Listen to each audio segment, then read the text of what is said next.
Адаттагыдай устаздын алдында сабак угуп отурабыз. Устаздан береке алат элек. Ошондуктан алдына бат-бат барып, сабак алууну токтотчу эмеспиз. Барган сайын деңизден жаңы нерсе алып кетчүбүз. Бул сапар устаз бизди курма бакка баштады. Өзүнүн курма зарын жана башкалардын да бактарын көрсөттү. Ал жерде устаздын багынан да көп өмө бере турган дарактар бар. Бактары жакшы каралбай, шактары куурап жаткандары көп болчу. Имам дайымкыдай суроо узатты. Ушул бактарды көрүп, кандай жыйынтыкка келдиңер? Эмнеге ар кимдин багы ар кандай деди. Биринчи мен жооп бердим. Менимче бак караганга илими жоктугунан өмө бербей жатат дедим.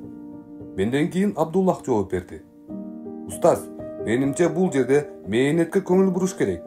Гүлдөп турган бактардын ээлери жакшы карашкан, жапайы бакка айланып кеткен дарактар жакшы каралбаган деди.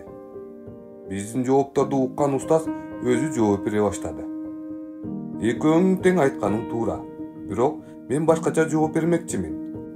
Бул жерде оомат менен ооматсыздыктын чек арасы бар. Бул бакка карагыла. Бургайын деп калган.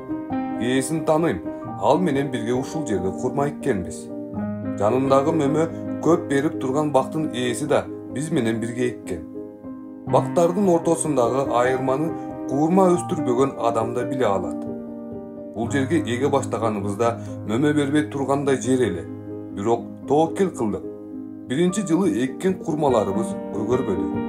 Экинчи жылы кык чачып, кайрадан эктик. Биз күткөндөй жыйынтык болбоду. Үчүнчү жылы көгөрдү. Суу берип, кык чачып карадык. Мен соода иши, илим менен алек болсом да, бакты кароону унутпадым. Эки тараптагы бак ээлери да мээнет кылды. А бирок гүлдөп турган бактын ээси бизден көбүрөөк карады. Суукту суук дебей, ысыкты ысык дебей, бакка бизден урун келип, кийин кетет эле. Анын жери мөмө бербей тургандай жаман болчу. Кайра-кайра куурап калган көчөттөрдү жулуп, ордуна жаңы көчөттөрдү эгишке туура келди. Анын мындан башка тиричилиги да жок эле. Түшүмдү көбөйтүш үчүн миң жолу кылган мээнетинин акыбети кайтып, байып кетти. Экинчи тараптагы кошунам да мээнет кылды, бирок бизден кийин келип, бизден мурун кетет эле. Куурап калган көчөттөрдүн ордуна кайра башка экпеди. Суук күндөрү үйдөн чыкпады, ысык күндөрү өтө аз карачу. Акыры ал эч кандай пайда көрбөдү. Үмүтүн да үзүп койгон. Азыр базарга барсаңар, ошол киши жалданма болуп иштеп жүрөт.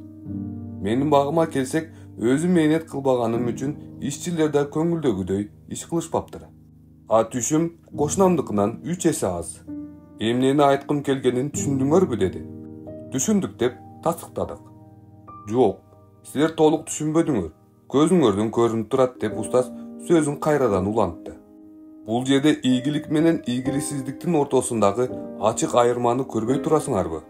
Кембагал адамдын кайра-кайра мээнет кылып, ооматсыздын өзү каалабаган иштерди жасап, байып кетиши ибрат эмеспи?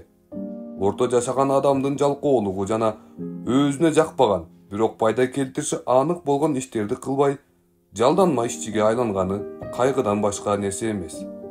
Бүгүнкү сабакты эч качан эсиңерден чыгарбагыла деди. Устаздын сөзүнө ушунчалык таасирленип, мечитке жеткиче бир ооз сүйлөбөдүк.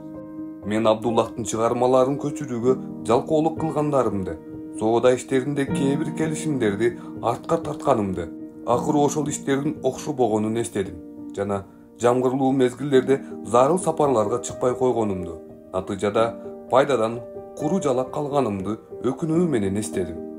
Абдуллахка карасам, кайраты дагы да ашкан, көздөрү жанып турган. Мындан да катуу мээнет кылышка бел байлаганын жана натыйжада кирешебиз көбөйүшүн сездим. Ошондо өзүм убада бердим. Эми ыңгайлуу убакытты күтпөймүн. Ооматсыздары каалабаган иштерди кыламын.